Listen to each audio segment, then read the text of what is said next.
Hey everybody, I'm Steve Owens, one of the tournament directors with Tennessee Bass Nation Kayak Series, as well as Tennessee Valley Kayak Anglers on Lake Chickamauga.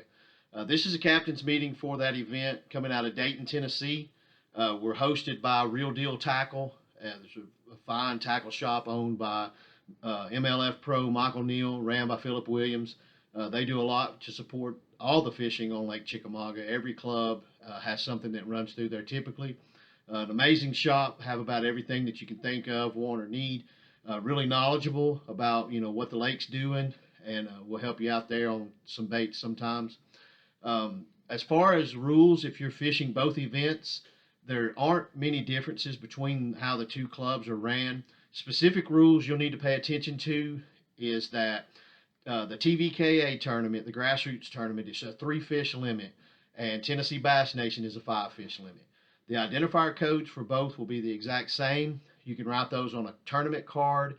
You can write them on your catch board. You can write them on your hand. With it being raining, if you write them on your hand, you want to make sure that you get that in the picture. We got to be able to see that 3-digit code.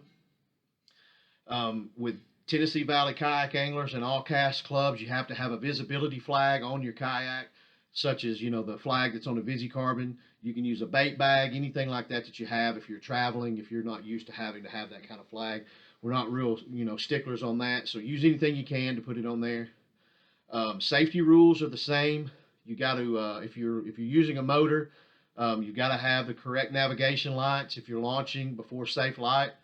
This one here will be launching just a little bit with some darker weather, but safe light comes pretty early, and so we'll go over all those details in just a minute. This is the second event for the Tennessee Bass Nation Kayak Series. Myself and Daniel Davis, we had 98 anglers on Del Hollow back in December to start off our season, which was pretty amazing. Really appreciate all of that. That's our largest attended Bass Nation event aside from the state championships here on Lake Chickamauga. This year's state championship will be on Lake Guntersville. This is the first event for the Tennessee Valley Kayak Anglers of the season. We're going to have 9 events this year. Most all of them are on Chickamauga. We've got 2 on Guntersville. We've got 1 on Timms Ford, which will be the Tennessee Hammers tournament with several other Tennessee clubs. That's a precursor to where the state championship will be for the grassroots series. It'll be on Timms Ford. Can't remember the date. It's around end of September, I believe. But we're looking forward to that. Timms Ford's a fishery that doesn't get a lot of attention, but it's a really, really good one. But getting into the 2023 Tennessee Bass Nation Series, you all have helped us grow this series from 5 events last year to 7. Should be able to push the 100% payout for the rest of the season, hopefully. If not, we'll get really close. Want to just, give you a list of our sponsors.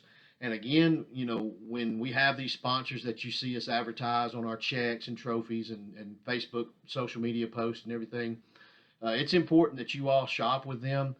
They have a really good pulse on the kayak community, and they are telling us that you all are shopping with them, and we really appreciate that because if we don't show them traffic, then they don't reciprocate that with sponsorships, and they really do step up this year. So this year, we've got our title sponsors should be TYM Tractors.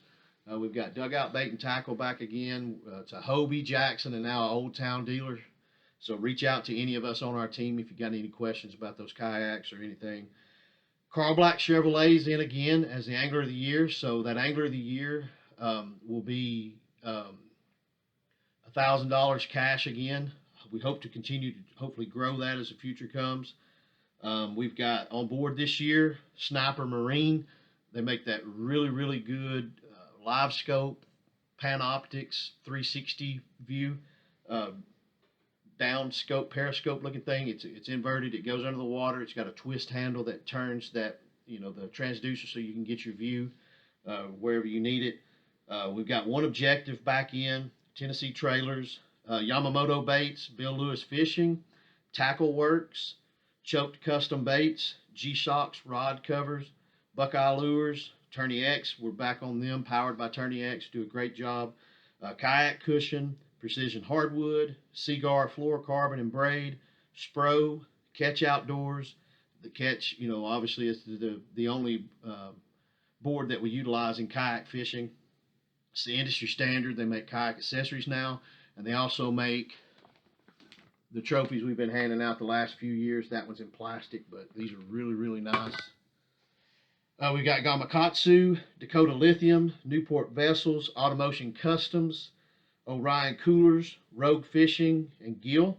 The Big Bass sponsor this year is Sniper Marine. Again, thank all of you for giving those people patronage. We've got a website. It's www.tnbnks.com. That's a website you've all been using to pay your Bass Nation dues to Daniel and I. That'll be updated frequently this year with tournament standings. It has sponsor links for everything on there. It'll take you directly to them. Or if Dugout Bait and Tackle, our title sponsor, has those items, you'll be able to go to that site as well to view those and purchase, hopefully. It'll also be our Angler of the Year standings, and what that'll do is you'll be able to screenshot something from there. You'll be able to share it on social media. Hopefully, that'll help us out greatly. And then you can put a link to the website, and we've saw already that having these websites in Tennessee and Georgia has brought us new anglers. So we'll get into the captain's meeting, the official captain's meeting part. I'm filling in for Daniel Davis this week. Daniel's a busy man just like me. He also found out how good a grip strength Bobby Tinker has, so he's followed him around town all week. So it's kind of disturbing, but if you see Daniel and Bobby, help them out there and call the authorities, please. So, but yeah, in all seriousness, the entry fees for this event is $75. TVKA is $40. The boundaries for this launch is Lake Chickamauga.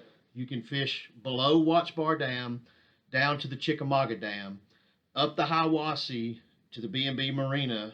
Those are your launch areas. You can paddle, pedal, or motor up past B&B Marina once you launch, but you cannot fish below the Chickamauga Dam, and you cannot fish above the Watts Bar Dam. So it's pretty clear there. The Hiwassee Wildlife Management Refuge rules are in place until March the 1st. So if you're in this area, you have to be in the main channel buoys. If you're caught outside of those, the TWRA will get you. So for that event, I would not recommend that you fish it at all. There's a photograph on the Tourney X event page for both TVKA and Tennessee Bass that have a screenshot so that you can see. Once you leave Chickamauga and go up the Hiwassee, literally everything from there up to the Highway 58 bridge is part of that. So there's not much fishing you can do up there legally, but that's on you to adhere to that rule. We do have GPS location on our Tourney X stuff, and it's pretty accurate. So, you need to make certain that you're doing what you should do there. For Tennessee Bass Nation, the check-in at Real Deal Tackle is voluntary. We don't have mandatory meetups at the end of an event in case you want to get on home. We do recommend and prefer that you use the check-in and check-out option on Tourney X for both events, first thing in the morning, and then as you make it back to the ramp in the evening. Now, pay attention to this. If you're fishing the Tennessee Valley Kayak Anglers Tournament, it is important that you make it to the Real Deal Bait and Tackle Shop by your 4:30 check-in time. Be inside, be checked in. It's unfortunate, that if that happens, we literally had it happen 3 times this past season. We had an angler forfeit $1,500.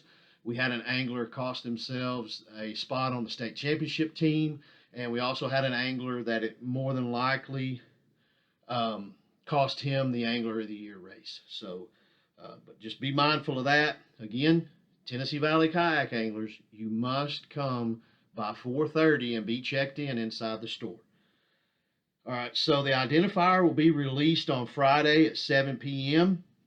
Registration ends around 10, 11 o'clock at night. We kind of keep it pretty wide open. We know people that have literally traveled down here and called us the morning of. They just forgot to register. And, this is not a professional series, so we do try to keep it, as close-knit as we can on there. So on Saturday, February the 25th, now, I have changed these times from what was posted earlier on. Hard for me really to gauge at times the when to launch and everything because, I like to launch, probably way before we should. So I'm working to get better at that. But the launch time for this event and the lighting has changed due to the weather. So if it's rainy and cloudy, it stays darker a little longer. But I literally have gotten up the last 3 or 4 mornings at 6:30 to make sure of these times. So what I've landed on, and I apologize for changing it, but I want to get it as best we can for our safety and so that we can, get all the fishing time that we want. Be mindful, there's a Chattanooga Bass Association event coming out of Dayton this weekend. They launch at the Dayton Boat Dock and Ramp. So from that Dayton Boat Dock all the way to Blue Water, and then from Blue Water Marina out to the mouth of Richland Creek, they're going to be, I don't know, 75-ish to 100 boats be coming in and out of there, getting everything started. So again, if you're launching and you've got a motorized kayak, you have to have your navigation lights on there and your visible white light 360 white light. If you don't have any of those, then you can't launch. If you've got a non-motorized kayak, either a foot drive or a paddle kayak, you still have to have the white 360 light if you're going to launch at 6:30 until it gets safe light. If you got any questions on safe light, text myself or Daniel Davis, and we'll let you know, yes, you can launch, or no, you can't. But again, if you don't have any of those, it's not that big a deal. You'll just stay at the boat ramp. You are allowed to put in the water, get your kayak over to the dry dock, park your truck, and then you can be out on the water, up close to the bank so that you're out of the way of the boat traffic as they put in and out of the water across the lake. A lot of we're at winter pool in the lake still, so a lot of these ramps, it's very difficult to get in and out of. So above all else, practice, proper etiquette at these boat ramps. Don't rig your kayak on a boat trailer, and this goes for anywhere in the country. Kind of police us as a community, so that we're welcomed where we go and there's not issues. So when you're loading your kayak and unloading it off the ramp, do everything at your truck in your parking space. Don't pull in, park caddy corner, this, that, and the other. There are lines on every parking lot. Park sensibly and out of everyone's way. Everyone will appreciate it because we're all out there to have fun.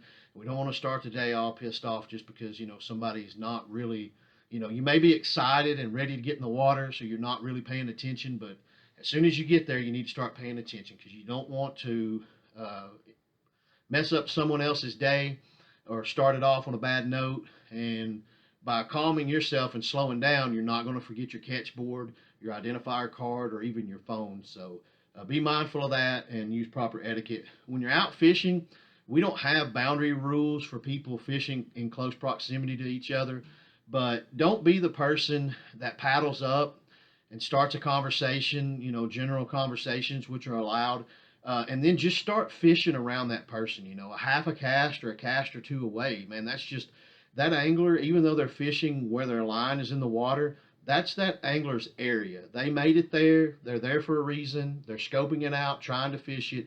Go around them. Give them a wide berth. Don't pedal close to them where you spook their fish or anything like that, or even get inside their head and kind of frazzle them a little bit. Shouldn't have these conversations, but it goes on continuously across the country, and it's something that we probably will address every single tournament just because we do forget things, and it's that important. So at 6:30 a.m. in the morning Eastern Standard Time, do us a favor and check in on your app, on the TourneyX app for both tournaments. You're allowed to launch at 6:30 a.m. Eastern Standard Time. Lines are in the water at 7 a.m. First cast, lines in the water at 7 a.m. Lines out is 3 p.m. Eastern Standard Time. 3 p.m. Eastern Standard Time, fishing is ended. You have until 4 p.m. to get your fish uploaded, and you have to check in at the Dayton Boat Dock. Oh, I'm sorry, that's what it used to be called, the Real Deal Tackle. And that address is 7787 Ray County Highway, Dayton, Tennessee. Also, when you make it to your truck, it takes 10 seconds. Check out on the app as well. When you are coming through Dayton, it's a speed trap. There's a lot of red lights, so give yourself plenty of time to make your drive. Also, something when you get to Dayton, if you're unfamiliar because it's a new shop, you drive into Dayton, you're going to see a Taco Bell on your left. When you get to that Taco Bell, Real Deal Tackle is right next to it off an embankment just a little bit. There's two entrances. I recommend you use the second entrance. Pull down the hill, loop around. There should be plenty of parking. please, when you come in, think about everyone else and park as far to the right as you can or as far in the back as you can, just so that we have room enough for everybody. We're up to around 60 people. I expect we probably get 6 or 8 more. So we're going to hit about 70 people. And I know not everyone comes, but just in case, we do want to make sure that everybody's got room. Once you're there, you'll come in and let us know you're in. We'll get you checked in, and then shortly after that we'll get the money settled up and the payout structured. We'll make sure that all the fish have been judged and all discrepancies have been handled. During your day of fishing, if it's important that you yourself check your stringer. Oftentimes our judges will call you and let you know you've got a cracked mouth or your hands in the wrong place. But that sometimes doesn't happen due to cell signal or anything like that. And so you can't come to us at whatever time after the tournament and say, hey, I had a fish denied, I need to resubmit. I mean, you need to check your stringer throughout your day. It's cost all of us throughout our day just because we get tunnel vision and we get in a hurry. And then sometimes, like this weekend, it's going to be raining. But you do need to find an opportunity to be able to stop and check your fish after you get them submitted from time to time to make sure that they've been accepted. If you enter an 18.5-inch fish and you look back and it's a 17.5 and you didn't submit one, reach out to us or check it, and we'll get that handled so that you can get you another fish uploaded and get full credit for that. So pictures are very important in kayak fishing. So with it raining, make sure you keep your phone clean. I'm not going to go into a bunch of rules just because there's so many of them and they're all posted everywhere. There's links in both of these tournaments on TourneyX. Again, the cast rules and the Tennessee Bass Nation rules are pretty much almost the same in everything that you're going to need to know about. But after that, we're going to get the money and the prizes and everything handed out and awarded, and get the Angler of the Year points updated for the Tennessee Bass Nation kayak anglers after event number 2. So thank you to the Kentucky guys and girls. They're all driving down and fishing with us this season. Quite a bit. We've got our local kayak clubs in this area that support us. We've got Georgia, Alabama, Virginia, and our Tennessee people as well coming through and fishing with us. Really grateful for that. And you do a lot to help Daniel Davis and I out, particularly on social media and giving these sponsors we have their business. So we're really appreciative of that. So again, this is the captain's meeting for the Tennessee Bass Nation Kayak Series and the Tennessee Valley Kayak Anglers. Tennessee Valley Kayak Anglers does have a $40 dues, but that's only for people interested in the Angler of the Year and state championship teams. This year you do get a prize with that. Historically, we've done a t-shirt. We've done a reusable identifier card. This year you're going to get a catch carbonate board via us. So you don't have to pay that dues, though, to fish this tournament. You just have to pay the one-time entry fee, and you're good to go. So I'd advise you to go over and get that because, you don't want to be the person sitting there with 92 inches in first place in Tennessee Bass Nation and didn't join Tennessee Valley Kayak Anglers and cost yourself, $1,000 or so. So, again, I want to thank all of you for what you've done for us over the years. Particularly last year, you helped get this series where we could add more events. Literally, I've had 3 more lakes contact us in the last couple of weeks asking if we could put an event extra into this season, but I don't think we'll do that. We've already got everything published and people have already made their plans. Thank you to all the cast tournament directors that waited on these schedules to come out so that we could get everything to where we could kind of, fish together where we can. And if we can't, then at least give their anglers the opportunity to travel and see us. So couldn't do any of this without, what Daniel Davis does with us. He's a good partner. He's very organized, and he does as good a job as anybody in this country on getting the tournament day running and keeping it straight throughout the day and then helping get everything settled up at the end. So appreciate all of that, and just reach out to us if you have any questions. Thank you very much.